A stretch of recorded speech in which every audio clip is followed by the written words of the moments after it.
Buenas tardes, mi nombre es Yacela Abigail Chirino Jauceda, soy estudiante de la carrera de Radiotecnología en la Universidad Nacional Autónoma de Honduras.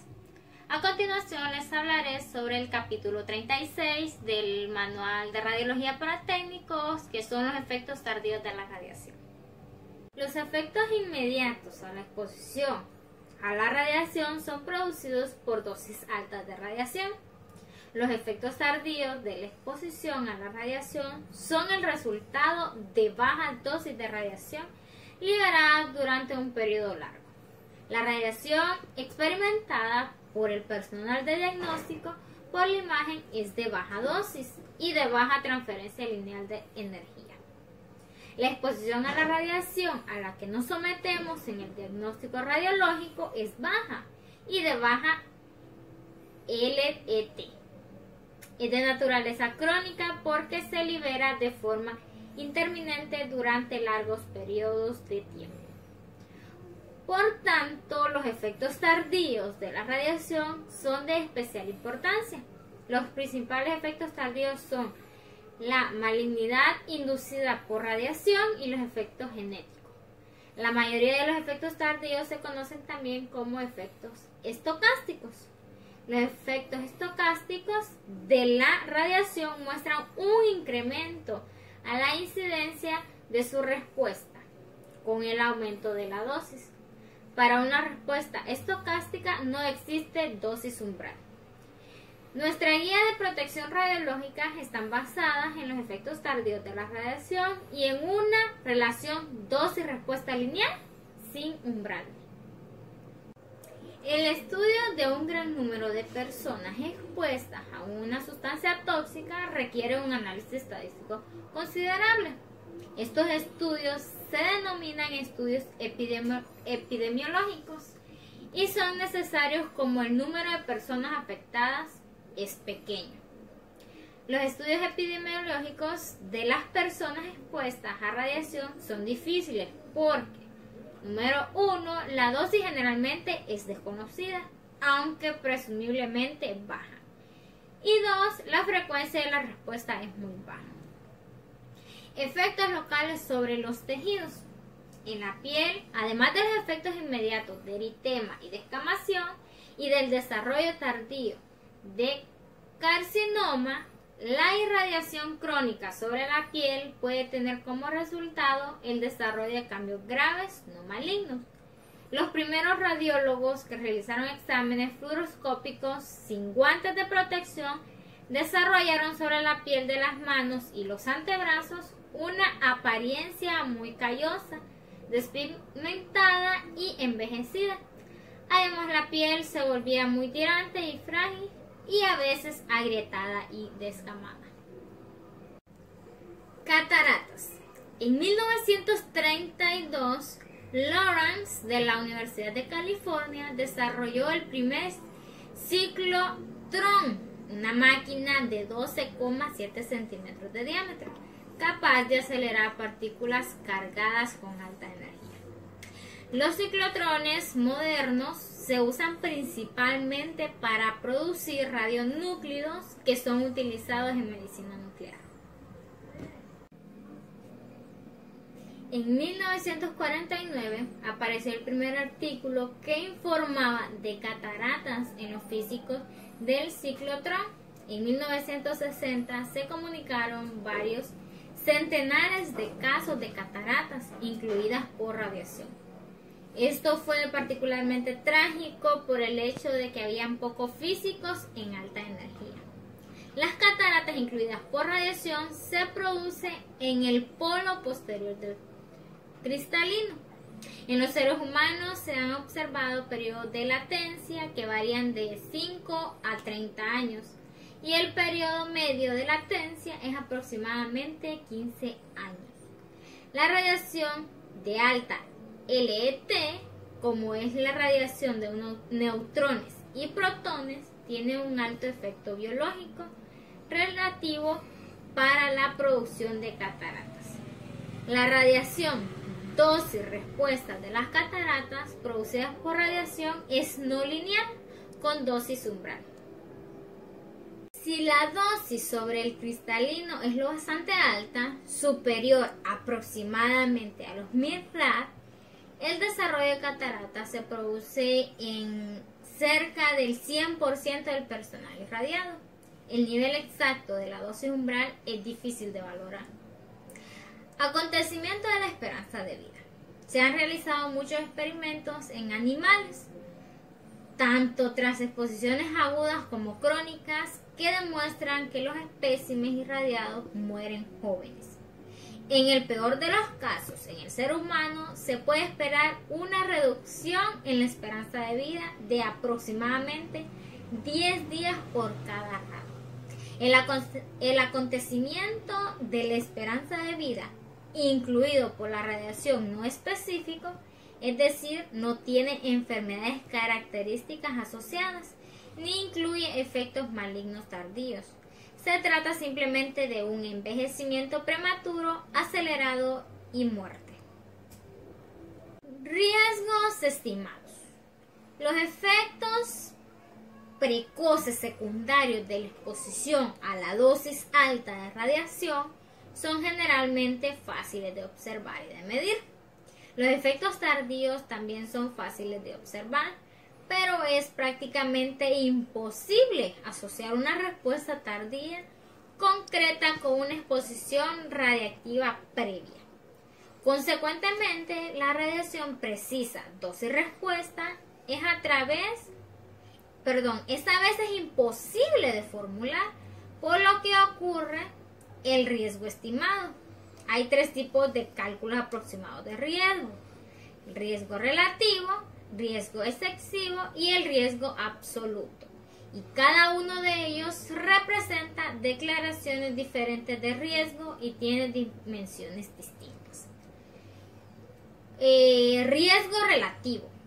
El concepto de riesgo relativo se utiliza cuando se observan los efectos tardíos de la radiación sobre una población amplia sin tener un conocimiento exacto de la dosis a la que se ha sido expuesta. El riesgo relativo se calcula comparando el número de personas de una población expuesta que se muestra un determinado efecto tardío con el número que muestra el mismo efecto tardío en una población no expuesta. La teoría de la hormesis de la radiación sugiere que dosis muy bajas de radiación son beneficiosas. Exceso de riesgo. A menudo, cuando una investigación acerca de la respuesta de radiación en seres humanos se observa la inducción de algún efecto tardío, la magnitud de dicho efecto viene reflejada por el exceso de casos inducidos. La leucemia, por ejemplo, se produce espontáneamente en la población no irradiada. Si la incidencia de leucemia en una población irradiada excede lo que sería de esperar, la diferencia entre el número de casos observados y el número de casos esperados sería el exceso de riesgo. Para determinar el número de casos en el exceso, hay que medir el número de casos observados en la población irradiada y compararlo con el número que sería de esperar de acuerdo con los niveles conocidos de la población. Riesgo absoluto. Si por lo menos se conocen 2 niveles diferentes de dosis, entonces es posible determinar un factor de riesgo absoluto. A diferencia del riesgo relativo, que es un coeficiente, el rango absoluto tiene unidades de números, casos, población, dosis. Para determinar el riesgo absoluto de la radiación, hay que asumir una relación lineal dosis-respuesta. Si la relación dosis-respuesta se asume sin dosis umbral, entonces solamente se requeriría un nivel de dosis. Malignidad inducida por radiación. Todos los efectos tardíos, incluida la malignidad inducida por radiación, se han observado en experimentos animales y a partir de estos experimentos se han elaborado las relaciones dosis-respuesta. En los humanos se han observado estos efectos tardíos, pero a menudo los datos no son bastante precisos como para identificar una relación dosis-respuesta. La mayoría de estos efectos tardíos son estocásticos. Leucemia. Cuando se considera la leucemia inducida por radiación en animales de laboratorio, es incuestionable que la respuesta es real y que la incidencia aumenta en el incremento de la dosis de radiación. El tipo de radiación dosis-respuesta es aparentemente lineal y sin dosis umbral. La leucemia inducida por radiación se considera que un periodo de latencia de 4 a 7 años y un periodo de riesgo aproximadamente de 20 años. El periodo de riesgo es el tiempo tras la radiación durante el cual se puede esperar que aparezcan los efectos de la radiación.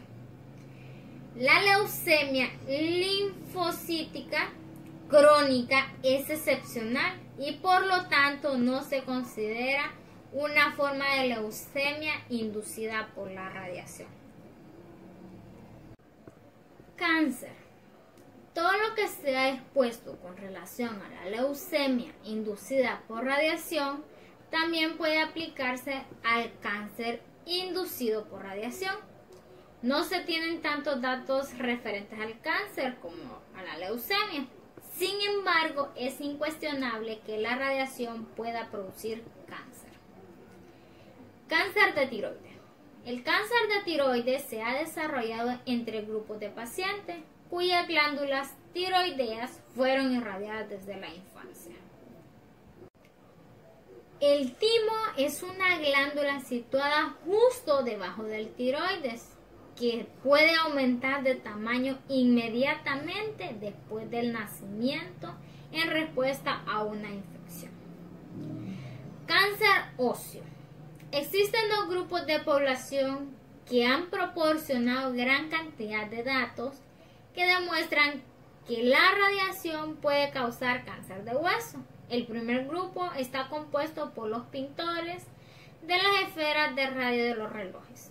Otro grupo de población en el que se ha desarrollado un exceso de cáncer óseo es en los pacientes tratados con sales de radio por diversas enfermedades, desde la artritis reumatoidea a la tuberculosis. El cáncer de piel inducido por radiación sigue una relación dosis-respuesta con dosis umbral. Cáncer de mama. Existe una controversia continua en lo que se refiere al riesgo de padecer cáncer de mama inducido por radiación, con implicaciones en la detección del cáncer de mama por mamografía. No es posible la detección exacta de dosis, pero eran frecuentes niveles de varios cientos de rad. En algunos de estos pacientes, el riesgo relativo de cáncer de mama inducido por radiación era superior a 10.1. Cáncer de pulmón. A principios del siglo XX se observó que aproximadamente el 50% de los trabajadores de las minas de Blenda de Bohemia en Alemania murieron de cáncer de pulmón. Ahora se sabe que la exposición a la radiación procedente del radón en estas minas contribuyó a la elevada incidencia de cáncer de pulmón en los mineros. Cáncer de hígado. El dióxido de torio en suspensión coloidal, conocido como torotras, fue muy utilizado en el diagnóstico radiológico como medio de contraste angiográfico entre 1925 y 1945. Aproximadamente un 25% del peso del torotras es THO2 y contiene varios isótopos radiactivos del torio y sus productos de desintegración. La radiación emitida produce una dosis de radiación alfa, beta y gamma. Es un ratio de aproximadamente 100,10,1 respectivamente. Riesgo total de malignidad. De acuerdo con muchas de las observaciones realizadas en grupos de población humana expuestos a bajos niveles de radiación y considerando todos los riesgos estimados para la leucemia y el cáncer tomados colectivamente, se puede extraer un número significado de conclusiones. El riesgo absoluto global para la inducción de malignidad es de aproximadamente 8 casos sobre 10,000 rad. La mortalidad por enfermedad maligna inducida por radiación asciende al 50%. 3.000 Island. Para que estos valores sean algo más significativo, podemos considerar el famoso accidente de 3.000 Island en 1979. Había aproximadamente 2 millones de personas viviendo dentro de un radio de 80 kilómetros de 3.000 Island en Susquehanna River en Pensilvania. Según las estadísticas poblacionales, cabría esperar aproximadamente 330.000 fallecimientos por cáncer en estas personas. Comité Beer. El Comité Beer examinó 3 situaciones. Primero examinó el exceso de mortalidad por enfermedad maligna tras una única exposición de 10 rad. Esta situación es altamente improbable en radiología. En segundo lugar, consideró la respuesta frente a una dosis de 1 rad por año de por vida. Esta situación es posible en radiodiagnóstico, pero es realmente infrecuente. El Comité Beer ha declarado que, teniendo en cuenta el grado de incertidumbre de sus análisis, menos de 1 rad por año es inofensivo. Radiación y embarazo. A partir de las primeras aplicaciones médicas de los rayos X, han existido preocupaciones y aprehensión por los efectos de la radiación antes, durante y tras la gestación. Antes del embarazo, el motivo de preocupación es la fertilidad. Durante el embarazo, el problema son los posibles efectos congénitos sobre el recién nacido. Tras el embarazo, la preocupación son los posibles efectos genéticos. Efectos sobre la fertilidad. La evidencia demuestra que existe este efecto y que es dosis dependiente. Los efectos de las dosis bajas y continuadas de radiación sobre la fertilidad están, sin embargo, peor definidos. La irradiación crónica con dosis bajas no perjudica la fertilidad. Irradiación en el útero. La irradiación en el útero es preocupante en los 2 tipos siguientes de exposición: la irradiación del trabajador y la del paciente. Todas las observaciones apuntan a que el primer trimestre de gestación es el periodo más radiosensible. Los efectos de la radiación uterina son dependientes del tiempo y de la dosis.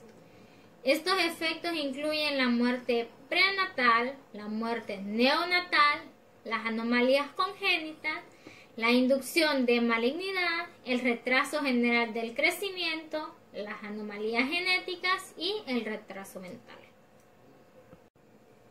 Dentro de las primeras 2 semanas a partir de la fertilización, los efectos más comunes producidos por dosis altas de radiación es la muerte prenatal, que se manifiesta con un aborto espontáneo. Las observaciones en pacientes sometidos a radioterapia han confirmado este efecto, pero solo tras dosis muy elevadas. Las primeras 2 semanas de gestación son las de menor preocupación, ya que la respuesta es del tipo todo o nada. El riesgo relativo de leucemia en la infancia tras la irradiación uterina es del 1,5%. Efectos genéticos. Por desgracia, el área más desconocida de la biología de radiación es el área de los efectos genéticos. No disponemos de ningún dato que sugiera efectos genéticos inducidos por radiación en humanos. Las observaciones de los supervivientes de la bomba atómica no han demostrado efectos genéticos inducidos por radiación, y los descendientes de los supervivientes pertenecen ya a la 3ª generación. La dosis de duplicación es la dosis de radiación que produce el doble de frecuencia de mutaciones genéticas a las que se esperarían sin radiación.